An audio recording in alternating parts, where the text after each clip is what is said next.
You ready? Okay, something I have not seen before and something that's so cool and very subtle and a lot of people miss it is this car that's floating in midair. Don't know how it happens, but it's so cool.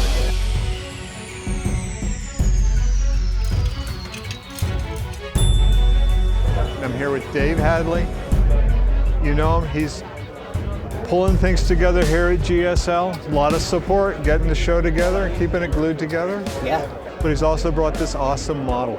Later you can tell us how it works. Of course. What was your starting point? My starting point was I wanted to build something unique, something that would grab people's attention and be something different than the showroom quality builds that you see at GSL all the time. Mm-hmm. So I started to form an idea of a flying car.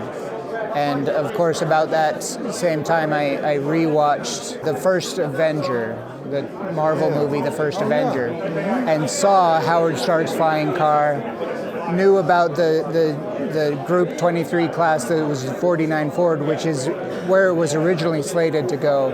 But because of all the technical stuff that it was not available 35 years ago, it ended up here in the specialty class. But we started with that and the 49 Ford and the flying car was born. So you started with, in essence, the dream. Yes. And then had to figure out the technical part. Yes. Oh, cool. Okay. So the dream probably came pretty quick. The technical part took a little while? A little while, yeah. Okay. It took about 4 years from dream to fruition. So it took some time. The story is all throughout the diorama. Yes, it's the whole story that I came up with for the car and how it ties into the Marvel universe and everything else. We have Howard Stark from the movies, father of Tony, and Henry Ford II from real life, because he was in 1943 at the World's Fair in the movie. He would have been coming back from Europe to run the Ford Motor Company. So my story is that Henry was there at the fair, saw Howard's flying car, approached him, they teamed up, and by 1946 or 47, when after the war they figured out that the cars on the market then were not capable of sustaining flight. And so Henry got the whiz kids to design the 1949 Ford realistically for flight and not for driving. And so that's kind of how the 49 Ford came to be, the box frame and everything else. And, on an interesting note, the Fords were still kind of thinking of the agricultural part of America. These cars were designed so a milk container could fit upright in the trunk. Yes. I always thought that was like the last Ford that had that. Yeah.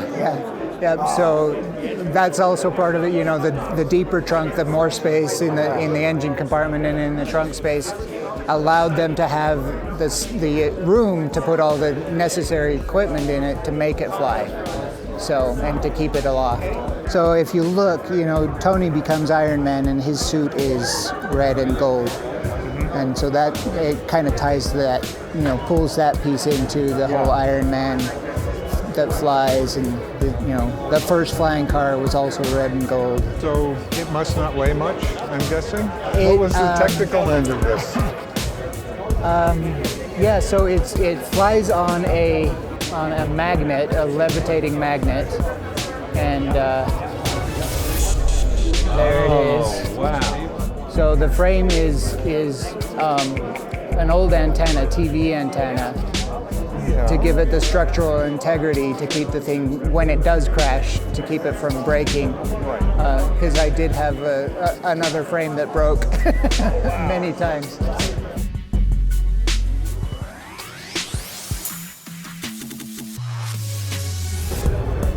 There we go.